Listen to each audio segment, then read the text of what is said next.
பிரைஸ்லாட் கர்த்தருக்கு ஸ்தோத்திரம். தேவனுக்கு மகிமையாக தேவனுடைய பிள்ளைகளே, தேவனுடைய வார்த்தை வெளிப்படும் நேரத்தில் தேவனுடைய வார்த்தையிலிருந்து தேவன் நமக்கு அநேக விஷயங்களை கற்றுக் கொடுக்குறார். நம்ம தேவனுடைய வார்த்தையிலிருந்து அநேக காரியங்களை நம்ம கற்றுக்கொண்டு தேவனுக்கு பிரியமாக பக்தியாக சாட்சியாக வாழ கற்றுக்கொள்ளலாம்.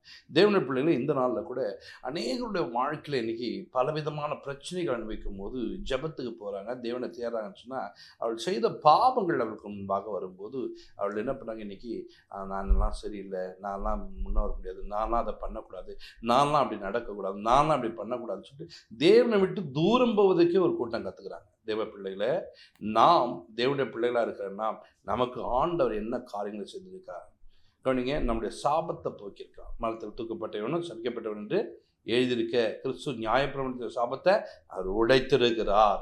அதை நீங்கள் விசுவாசிக்கணும். அப்போ தான் சாபம் உங்களை விட்டு போகும். அதே போல் பாருங்கள், ஒரு மனிதன் பாருங்கள், பாவம் செஞ்சுட்டேன் 100 டைம் நீ சொல்லத்தை விட என்னை தேவன் பரிசுத்தம் ஆக்கியிருக்கிறார், அவர் எனக்கு வேதத்திலேருந்து எனக்கு தேவன் உதவி செய்திருக்கான்னு சொல்லிட்டு வேத வசனத்தை நீங்கள் வாசிக்கும்போது 1 யோவான் அங்கே 7ஆம் வசனத்தை வாசிக்கும்போது 1:7 வாசிக்கும்போது, அவர் ஒளியில் இருக்கிறது போல நாமும் ஒளியிலே நடந்தால் ஒருவரோடொருவர் ஐக்கியப்பட்டிருப்போம். அவருடைய குமாரனாகிய இயேசு கிறிஸ்துவின் ரத்தம் சகல பாவங்களையும் நீக்கி நம்மை சுத்திகரிக்கும். அவருடைய குமாரனாகிய இயேசு கிறிஸ்துவின் ரத்தம் சகல பாவங்கள் நீக்கி சுத்திகரிக்கிறார். அவருடைய குமாரனாகிய இயேசு கிறிஸ்துவின் ரத்தம் சகல பாவங்களையும் நீக்கினார். இன்னைக்கு நம்முடைய வாழ்க்கையில நிறைய விதமான பாவங்கள் நம்மளை மேற்கொள்ளும் போது, பாவத்துக்குள்ள வரும்போது, அந்த பாவங்கள் நமக்கு முன்பாக வந்து நிற்கும் போது நம்ம என்ன பண்றோம், ஆமா நான் சரியில்லை, என் வாழ்க்கை மாட்டேன், நான் அப்படி ஆயிட்டேன் இப்படி ஆயிட்டேன், இதே தான் எண்ணிட்டு நிறைய பேர் உட்காந்துக்கிறேன். இயேசு எதற்காக ரத்தம் சிந்திருக்கிறார்? அந்த ரத்தத்தை சிந்திப்பது என்ன காரியம்? தேவன் நம்மளை கவனிச்சு பார்த்தீங்கன்னா ஒவ்வொரு நாளும் அவருடைய பிள்ளையாய் மாற்றுவதற்கு, நாம் பரிசுத்தமாய் வாழ்வதற்கு, பக்தியாய் வாழ்வதற்கு, உண்மையாய் வாழ்வதற்கு, பாவம் இல்லாமல் வாழ்வதற்கு இயேசு கிறிஸ்துவின் ரத்தம் சிந்தப்பட்டிருக்கு. அவர் ஒளியிலே நடப்பது போல, அப்போ ஒளியிலே நடக்கிறார், நாம ஒளியிலே நடக்கணும். அப்போ ஒளியில நடக்கணும்னா நமக்கு என்ன வேணும்? நம்ம பாவங்கள் கழுவப்பட்டால்தான் அந்த ஒளிக்குள்ளே நடக்க முடியும். இல்லை என்று சொன்னால் நம்ம என்ன பண்ண முடியுது? அந்த ஒளியிலே நடக்க முடியாதெல்லாம் மாறுவோம். இன்றைக்கு நம்ம ஒளியிலே நடக்க வேண்டும், தேவனுடைய சித்தம். அப்போ அந்த ஒளியிலே நடப்பதற்கு நம்ம ஒவ்வொரு நாளும் முயற்சி பண்ண வேண்டும். அந்த வெளிச்சத்தின் வாழ்க்கை நமக்கு மறைந்து மறைந்து மறைந்து இருளுக்குள்ளே போயிட்டு தவறு செய்கிற ஒரு காரியங்களுக்கு, அந்த தவறு செய்த மனிதனை தான் கழுவி அவர் ஒளியிலே நடத்துகிறார். இன்றைக்கு அப்படிப்பட்ட மனிதனால் நீங்கள் மாற வேண்டும். இன்றைக்கு தேவ சமூகத்தில் வந்திருக்க பிள்ளைகளை, வேதத்தில் இருக்க நிறைய மனிதனுடைய வாழ்க்கையில் பாவங்களோடு இருந்தவர்களை ஆண்டவர் பரிசுத்தமாக்கியிருக்கிறார், அவருடைய நீதிக்குள்ளே நடத்தியிருக்கிறார். நீங்கள் பேதுரை பார்க்கும்போது பார்த்தீங்கன்னா, அவர் ஒரு சில காரியங்களை தவறு செய்யும்போது இந்த ரத்தம் அவரை குணமாக்கி இருக்குது. இந்த ரத்தத்தினால் என்ன பண்ணுறது, அவர் சரியாக்கப்பட்டிருக்கார். வேதத்தில் நீங்கள் சவுலை நீங்கள் பார்க்கும்போது கூட இந்த சவுளுடைய வாழ்க்கையில் பார்த்தீங்கன்னா அந்த ஒளியிலே நடக்க முடியாத ஒரு சூழ்நிலை. தமஸ்கு வழியாய் போகிறார். அவர் தேவனுக்காக ஒரு தொண்டு செய்கிற என்ன பண்ணுறது, தேவனுடைய பிள்ளைகளை நிந்திக்கிறதோ, தேவனுடைய பிள்ளைகளை அரெஸ்ட் பண்ணி கொண்டு வரதோ, இதுதான் வேலை, அவருடைய வேலை. அவர் ஏன்னா அரசாங்கத்தில் வேலை செய்யணும். அப்போ தமஸ்கு வழியாக என்ன பண்ணுறாரு, புறப்பட்டு போகிற வேலை சடுதியிலே ஒரு ஒளி ஒன்று வருது. அப்போ சடுதியிலே ஒளி வரும்போது பாருங்கள், அங்கே நீங்கள் வாசிக்கும் அப்போஸ்தலர் 22:6 அங்கே சடுதியிலே ஒரு ஒளி ஒன்று வருது. அந்த ஒளி அவர் மேலே பட்ட உடனே அதுக்கப்புறம் என்ன பண்ணல, பயணத்தை தொடர முடியாது. அப்போ ஒளிக்குள்ளே அவரால் நடக்க முடியல. ஒளி அவரை சுற்றி கொள்ளும் போது அந்த ஒளியிலே அவரால் என்ன பண்ண, வாசம் பண்ண முடியல. பார்த்தீங்களா, இப்படி தான் நம்மளுடைய வாழ்க்கைலாம் நிறைய நேரங்களில் இந்த ஒளியிலே நடக்க முடியாத ஒரு சூழ்நிலை. அப்போ என்ன பண்ண வேண்டும்? அவர் பாருங்க, கண்ணு தெரியாத மாறி அங்கே போயிட்டு என்ன பண்ணுறாரு, நினைக்கிட்ட போய் உட்காந்து ஒரு சில காரியங்களை கேட்டு கற்றுக்கொண்டு என்ன பண்ணுறாரு, அந்த பாவங்கள்லாம் மன்னிக்கப்பட்டு தேவனுக்காக தொண்டு செய்வதற்கு வரும்போது தான், அப்பொழுதுதான் ஒளியிலே நடக்கக்கூடிய மனிதனாய். அப்போ பாவங்களை நாம் என்ன பண்ண வேண்டும், தேவ சமூகத்தில் அறிக்கை செய்ய வேண்டும். அந்த அறிக்கை செய்யும் போது தான் தேவன் நமக்கு உதவி செய்வார். நீங்கள் வேதத்தில் நீங்கள் வாசிக்கும் போது பாருங்க, யோபின் புஸ்தகத்தில் நீங்கள் வாசிக்கும் போது அங்கே 16-18 நீங்கள் வாசிக்கும்போது பாருங்க, யோபு 16-18 நீங்கள் பார்க்கும்போது, பூமியே என் ரத்தத்தை மூடி போடாதே, என் அலறுதலுக்கு மறைவிடம் உண்டாகாதிருப்பதாக.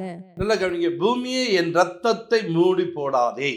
அப்போ ரத்தத்தை என்ன பண்ணுவாங்க, எங்க போனாலும் எந்த ஆக்சிடென்ட்னா முதல்ல அந்த ரத்தத்தை மண்ணு போட்டு மூடுவாங்க, உடனே அது மறைக்கப்பட்டு விடும். அந்த ரத்தம் என்ன பண்ணக்கூடாது, மற்றவர்களுக்கு அது தெரியக்கூடாது. அதனால தெரிந்தால் என்ன பண்ணுவாங்க, நிறைய பேர் பயப்படுவாங்க, நிறைய பேர் கஷ்டப்படுவாங்கன்னு சொல்லிட்டு ரத்தத்தை முதலாவது மூடுவாங்க. ஆனால் இங்கே சொல்லும்போது, பூமியே என் ரத்தத்தை மூடக்கூடாது நீ, எல்லாருக்கும் தெரியணும். ஏன் இயேசு கிறிஸ்து ரத்தம் அப்படி தெரியும்படிக்கு வைத்திருக்கிறார், இயேசு கிறிஸ்து ஏன் அப்படி ரத்தம் சிந்தினார் என்று ஏன் சொல்லப்படுது? நீங்க பாருங்க, அந்த ரத்தத்தை ஒருவன் பார்க்கும்போது அவன் பரிசுத்தமாக்கப்படுவான், அவன் நீதிக்குள்ள நடத்தப்படுவான், அவன் நீதி உள்ளவனாய் மாறுவான் என்பதை நீங்கள் அறிந்து கொள்ள வேண்டும். நான் ஒரு இடத்துல ஆக்சிடென்ட் நடக்குது, அந்த ஆக்சிடென்ட்ல அங்கே ரத்தம் சிந்தப்பட்டது. அந்த ரத்தத்தை குடிக்கிற ஆவிகளை பார்த்து நான் கடிந்து கொண்டு ஜெபம் பண்ணிட்டு வந்துட்டேன். இந்த தெருவில் இனி என்ன பண்ணக்கூடாது, இப்படி நடக்கூடாது இந்த ஏரியாவில் அப்படின்னு சொல்லிட்டு வந்துட்டேன். பார்த்தீங்கன்னா மறுநாள் ஒரு வாரம் 2 வாரம் கழிச்சு பார்த்தீங்கன்னா ஒரு ஆக்சிடென்ட் நடக்குது. ஒரு கூட்டமாக, சின்ன கூட்டம் தான் இருந்துச்சு. சரி, ஆக்சிடென்ட் பார்த்து ஆம்புலன்ஸில் ஏற்றுறேன். அந்த இடத்துல நான் பார்க்குறேன், ஏதாவது சேதம் ரொம்ப பெருசாக இருக்கான்னு பார்க்குறேன், ஒன்றுமே தெரியல. அதுக்குள்ளே பார்த்தா கொஞ்சம் சொல்லி மண்ணை கொட்டி மூடி வச்சுருக்காங்க. நம்ம பார்க்கக்கூடாதுன்றதுக்காக அந்த ரத்தத்தை சின்னா நம்ம பார்த்தா ஒரு ஜெபம் பண்ணுறதுக்காக என்ன பண்ணாங்க, ரத்தம் அவங்க மண் போட்டு மூடப்பட்டுச்சு. அப்போ ஏன் இந்த மண்ணு போட்டு மூடப்பட்டதுன்னா, இந்த ரத்தம் இருப்பதை பார்த்தா ஒரு சிலர் வேதனைப்படுவாங்க, துக்கப்படுவாங்க. ஆனால் இயேசு கிறிஸ்துவினுடைய ரத்தத்தை நீங்கள் பாருங்களேன், அந்த ரத்தத்தை பார்த்த உடனே நமக்கு ஒரு விடுதலை கிடைக்கிறது. இந்த இயேசுவின் ரத்தம் சகல பாவங்களை நீக்கி நம்மை சுத்திகரிக்கிறது. இந்த இயேசுவின் ரத்தத்துக்குள்ள எனக்குன்னா வியாதிகளை குணமாக்கக்கூடியதாக இருக்குது. இந்த இயேசுவின் ரத்தம் கவனிச்சிங்கன்னா நம்முடைய சரீரத்துக்குள்ள மாற்றங்களை அதிகமாக கொடுத்து சரீர வளர்ச்சியை உண்டு பண்ணக்கூடாது. இந்த இயேசுவின் ரத்தம் பலனற்றவனை பலன் உள்ளவனாய் மாற்றக்கூடாது. இந்த இயேசு கிறிஸ்துவின் ரத்தம் ஒரு மனிதனுக்குள்ள கிரீசியம். இந்த ரத்தத்தை பத்தி என்ன பண்ணா, இயேசு ரத்தம் தண்ணி குடிக்கிறாங்களா? இந்த இயேசுவின் ரத்தம் என்ன செய்யக்கூடிய தெரியுமா? இந்த இயேசுவின் ரத்தம் எப்படியாப்பட்ட பாடுகளை நீக்கக்கூடிய தெரியுமா? இயேசு கிறிஸ்துவின் ரத்தம் நம்ம வீட்டுக்குள்ள தெளிக்கும் போது அந்த வீடு எப்படி ஆஸ்வதிக்குமா? இப்படி நிறைய விஷயங்கள் ரத்தத்துக்குள்ள இருப்பதை நாம் அறியாமலே என்ன பண்ணோம், இயேசு ரத்தம் தண்ணி குடிக்கணும், இயேசு ரத்தம்னு சொல்லி அந்த இயேசு ரத்தத்துடைய வல்லமை நீ அறிந்து கொண்டு நீ குடிக்கும் போது, உன் வீட்டில் தெளிக்கும் போது வியாதிகள் உன்னிட்டு போவதில்லை, அசுத்த ஆவிகள் போவதில்லை, நீங்கள் ஆசீர்வாதமாய் மாற முடியும். அதற்காகத்தான் இயேசு சிலுவையில் அவர் ஏன் சாபம் பண்ண, நான் ஆசீர்வாதமாக மாற வேண்டும் தான், நான் பரிசுத்தமாக வேண்டாம், நான் நீதிக்குள் நடத்த வேண்டும் தான், நான் உண்மையுள்ள. இன்னைக்கு பாருங்க, இந்த ரத்தம் நமக்காக சிந்தப்பட்டிருக்கு. ஆனால் இந்த ரத்தத்தை பார்க்கிற நாம் நிறைய நேரத்தில் என்ன பண்ணுறோம் தெரியுமா, நான் பாவின்னு சொல்லிட்டு இப்படியே என்ன பண்ணுறோம், நிறைய நேரத்தில் இந்த பாவத்துக்குள்ளேயே இருக்கிறோம். நிறைய காணிங்க, இந்த பாவத்திலிருந்து வெளியே வருவதற்காகத்தான் இயேசுவின் ரத்தம் சிந்தப்பட்டிருக்கு.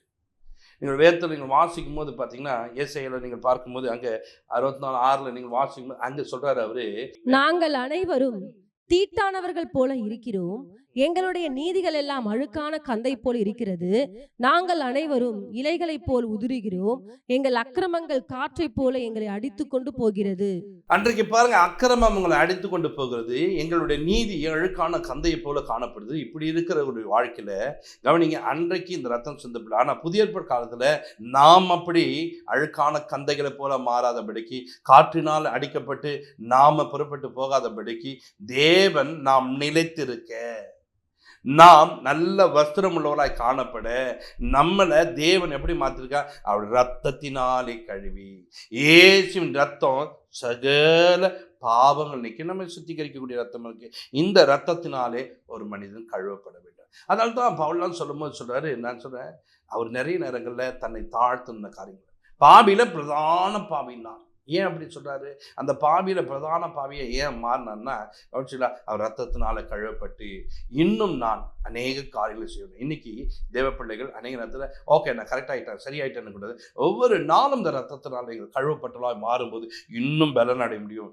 இன்னும் ஊழியங்களை நல்லா பண்ண முடியும், இன்னும் தேவனுக்காக பிரகாசிக்க முடியும். எப்படி ஒவ்வொரு நாளும் குளித்து விட்டு தங்களை சுத்தமாக நேத்தமாக குளித்தேன், முந்தானத்தான் குளித்தேன், ஏன் அப்படி அப்படின்னா ஒவ்வொரு நாளும் குளிக்கணும், வெளியில் போயிட்டு வந்தால் மூஞ்ச கழணும், எல்லாம் அந்த அழுக்கு நம்ம மேலே இருக்கக்கூடாது என்று எப்படி பிரயாசப்படுறோம், அதே போல் ஆவிக்குரிய வாழ்க்கையில் ஒரு மனிதன் பரிசுத்தத்தை நாட வேண்டும். பரிசுத்தம் நமக்கு வேண்டும். இந்த பரிசுத்தம் எப்படி நாடலாம், இந்த இயேசுவின் ரத்தத்தை நம்ம என்ன பண்ணுறோம், ஒரு நாளும் அவருடைய முகத்தை பார்க்கிறவர்கள் பிரகாசம் அடைந்தான்னு சொல்லிட்டு அவரை நோக்கி பார்த்தா பிரகாசம் அடையுதுன்னு சொன்னால் அந்த கல்வாரியை நாம் பார்க்க வேண்டும். அந்த கல்வாரி நாயகனை நோக்க வேண்டும். அந்த கல்வாரி நாயகனை பார்த்து, அப்பா இந்த ரத்தத்தினால் என்னை கழுவும் ஆண்டவரே, என்னை கழுவும் ஆண்டவரே, நான் இப்படி பாவம் செய்து விட்டேன், நான் பாவத்தில் வாழ்கிறேன் என்று உங்களை அநேகர் வந்து சொல்லி உங்களை வேதனைப்படுத்தக்கூடாது. நீங்கள் என்ன பண்ண தெரியுமா, இந்த ரத்தத்தை நீ என்ன பண்ணும்? ஒவ்வொரு நாள் ஆண்டவரே இந்த ரத்தத்தை என் மேல வைங்கப்பா, நான் பரிசுத்தமாக பண்ண உங்க ரத்தத்தினாலே நான் என்ன பண்ண கழுவப்பட்டு நீதிமானாய் மாற வேண்டும். இன்றைக்கு நீதிமானாய் இருக்கிறோம். இது போதாது, இந்த நீதி போதாது, இந்த உண்மை போதாது, இந்த பரிசுத்தம் போதாது, இந்த பக்தி போதாது. இன்னும் பக்தி உள்ளவராய் மாறுவதற்கு என்னை நீர் ஆண்டவரே வழிநடத்த மாட்ரு, எனக்கு தகுதிப்பட்ட மாட்ரு, என்னை உருவாக்க மாட்ரு, எனக்கு உதவி செய்யுங்கன்னு சொல்லிட்டு தேவ சமூகத்தில் கேட்க வேண்டும். எபிரேயர் 5:7 நீங்கள் வாசிக்க. அவர் மாம்சத்திலிருந்த நாட்களில் தம்மை மரணத்தினின்று ரட்சிக்க வல்லமை உள்ளவரை நோக்கி பலத்த சத்தத்தோடும் கண்ணீரோடும் விண்ணப்பம் பண்ணி வேண்டுதல் செய்து தமக்கு உண்டான பயபக்தி நிமித்தம் கேட்கப்பட்டு. நல்லா கவனிங்க, எப்படி வேண்டுதல் செய்யறா பாருங்க. அவர் பாருங்க மாம்சத்துல இருந்த நாட்கள்ல தம்மை நோக்கி கூப்பிடுறாரு. யாரை நோக்கி கூப்பிடுறாரு? பிதாவாகிய தேவனை நோக்கி கூப்பிடுறார். அது போல நாம் இந்த பூமியில வாழக்கூடிய நாட்களில நாம் தேவனை நோக்கி கூப்பிட வேண்டும். ஆண்டவரே, இந்த பூமியில இன்னும் நான் பரிசுத்தமாய் வாழ, இன்னும் நான் பக்தியாய் வாழ, இன்னும் நான் உண்மையாய் வாழ, இன்னும் நான் கர்த்தருக்கு பிரியமாய் நடக்க எனக்கு கிருபை தாரும் இயேசுவே, கிருபை தாங்க இயேசுவே. நான் இன்னும் பரிசுத்தமாய் ஜபத்தில் போய் உட்காருங்க. உங்களுக்கு பாவமான காரியங்கள் உங்களுக்கு திரும்ப திரும்ப திரும்ப திரும்ப தோணுது அப்படின்னு நினைக்கும் போதெல்லாம் நீங்கள் உடனே பாருங்க, அந்த ரத்தத்தை நோக்கி பாருங்க, இயேசுவின் ரத்தத்தை நோக்கி பாருங்க. தேவையில்லாததை நோக்கி பார்க்காதீங்க. தேவையில்லாத காரியங்கள் உங்கள் வாழ்க்கையில் நடந்து வந்த எல்லா பிரச்சனையும் பார்ப்பது நம்முடைய வேலை கிடையாது.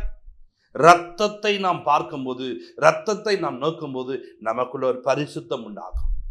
நாம் நீதி உள்ளவர்களாய் காணப்பட முடியும். நாம் நீதி நியாயங்கள் நிறைந்தவர்களாய் காணப்பட முடியும். அந்த ரத்தத்தை பார்க்க பார்க்க பார்க்க பார்க்க பார்க்க பார்க்க பார்க்க ஒரு பரிசுத்தம் உண்டாயிடும். கவனிங்க, இந்த ரத்தத்தை பார்க்கும்போது, இந்த ரத்தத்தில் பாருங்க, நான் வாலிப பிள்ளைகளை பாருங்க, ஒரு பெண்ணோடு பேசலன்னு சொன்னால் ஒரு ரத்தத்தில் வரும். அந்த ரத்தத்தை பார்த்துன்னு இறங்க ஆரம்பிச்சோம்.